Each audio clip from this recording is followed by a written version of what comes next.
Although somewhat controversial in the world of poetry, The Road Not Taken by Robert Frost is a modernist text.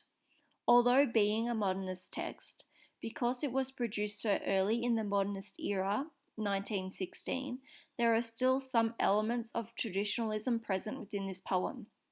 However, simply because there are traditional elements, this does not make this a traditionalist poem. The Road Not Taken is a modernist poem because it breaks a form of tradition with its focus.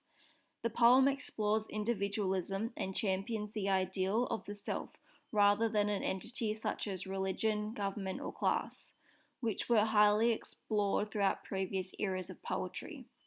This poem solely focuses on the journey of the individual. This is seen in the first stanza of the poem where Frost writes, "And sorry I could not travel both, and be one traveller," as it mentions the concept of being an individual twice. The repetition of I as a first person pronoun throughout the first and fourth stanza help to portray that the traveller is alone and must make the choice of which road to take alone. In the last stanza, the speaker states that I took the one less travelled by and it has made all the difference. This line shows that the speaker of the poem has acted upon their individuality in order to not conform with the decisions of others. By choosing the road less travelled by, the theme of individualism is also transformed into a sense of independence from others. Independence is a highly popular American ideal explored throughout the American modernist era, therefore making this a modernist poem. As previously mentioned, although The Road Not Taken is a modernist poem, it does have traditional elements. Robert Frost follows a traditional meter and rhyme throughout this poem. It follows the iambic tetrameter, which is commonly used within traditionalist era poetry. The rhyme of the poem is an AB-AAB pattern, which is once again consistent with the traditional era of poetry. This is seen in all of the stanzas, for example the first stanza. Two roads diverged in a yellow wood, and sorry I could not travel both, and be one traveller long I stood, and looked down one as far as I could, to where it bent in the undergrowth. Another non-modernist element within the poem is Frost's focus on nature. As within modernist poetry, there is a shift away from an intense attraction of nature and a move to a more realistic and somewhat pessimistic view of society. The wording and language of the actual poem shows how, although there are traditionalist elements, the poem is modernist because it also uses simplified language.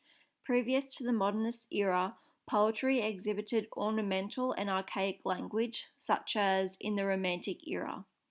Throughout Robert Frost's other poems, such as The Mending Wall and Birches, he also uses simplified language, adding to Frost being a modernist poet.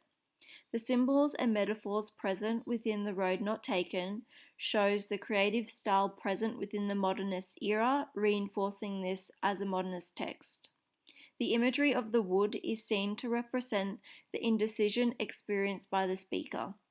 The detail of yellow wood in the first stanza shows that it is autumn, which signifies a change of season. This image of change is symbolic of the speaker making the change to journey on the road less travelled by, unlike so many others. The next most noticeable image from the poem is the two roads diverged. This reflects the concept of choice, which is more apparent within modernist text, as personal choice was amplified throughout this time frame. It acts as an encouragement for others to not conform, making this poem compliant with modernist ideologies and therefore a modernist text. The Road Not Taken by Robert Frost is a modernist text because of the focus on individualism as well as the simplified language used throughout the poem. The creative symbols and metaphors that are used help to make the reader of the poem reflective of their decisions and encourage them to not conform is a modernist element. Even though this is a modernist text, it is important to acknowledge the traditional influence throughout the poem. The focus on nature as well as the forms of meter and rhyme portray elements of traditionalism within a modernist poem. This is a form of experimentalism which once again shows how this is a modernist poem.